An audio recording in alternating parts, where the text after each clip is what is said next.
Confidence is becoming more and more important as we enter the home stretch of the season. Yeah, I know confidence is important all the time, but right now when teams are looking to finalize their spots in the playoffs and teams are going to need to ratchet up their play another notch or two if they're going to want to go far in these playoffs, the point is confidence is important, yeah, but it's super important right now. And that goes for everyone on the team, players and coaches and team managers, parents. Group confidence like this, it creates a field of energy that the players can use on the ice. They feel a little stronger, they work a little harder, and they battle a little longer. Never underestimate the power of the energy of confidence in and around the team. So what do I mean when I say confidence? Well, it's that little voice in your head that says you can do it or you can't.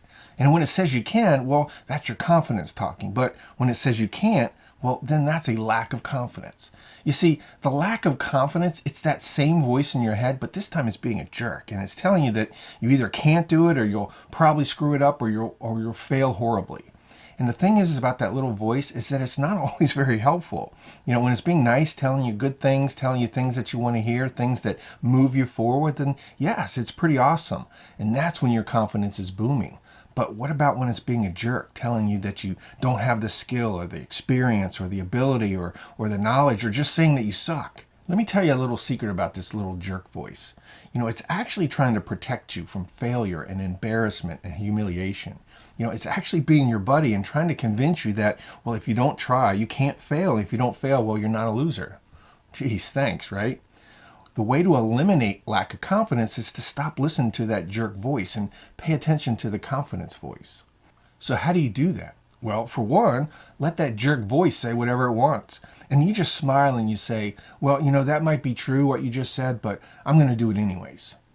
When you recognize that that voice isn't you, it's just words and language outside of you.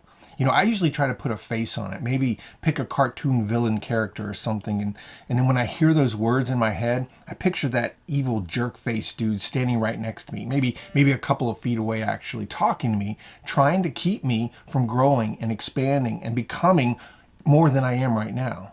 I just smile at it and say, thanks for your input, but I'm just going to do it anyways. You see, when you make that little voice separate from you, then you start to see that they're just words. Words that may or may not be true, but they're words nonetheless.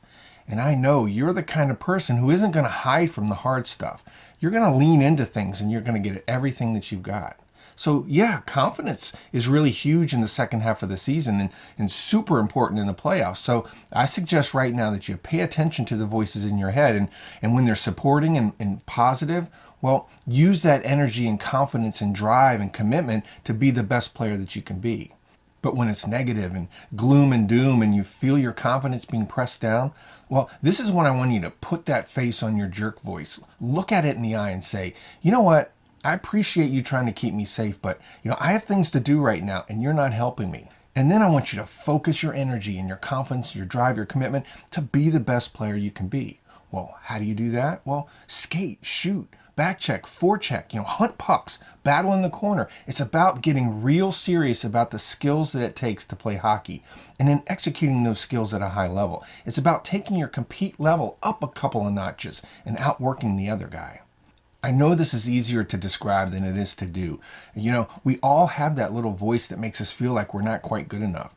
But you need to be willing to look him in the eye and prove to yourself that it's not you. It's just words in your head. At the end of the day, confidence feels like a feeling or a thought, but it's really all about action. Confidence is doing. It's doing in spite of what might happen. It's saying, I can do this. I will do this. Just watch me. Try it. It works. Next time you feel your confidence sagging, pick out the words in your head that are making you think that way. Picture those words coming out of the mouth of an evil jerk-faced gremlin, and then just smile and say, thanks for the input, but I've got work to do. Would you like to learn more about ways to boost your confidence, raise your compete level, improve your focus, your drive, and your motivation? Well, head over to thecompleteplayer.com and check out all of the training that I have to offer. A bunch of this stuff is free, so head on over and check it out. I'm Kevin Willis, aka Dr. Dub. Now get out there and get your confidence on.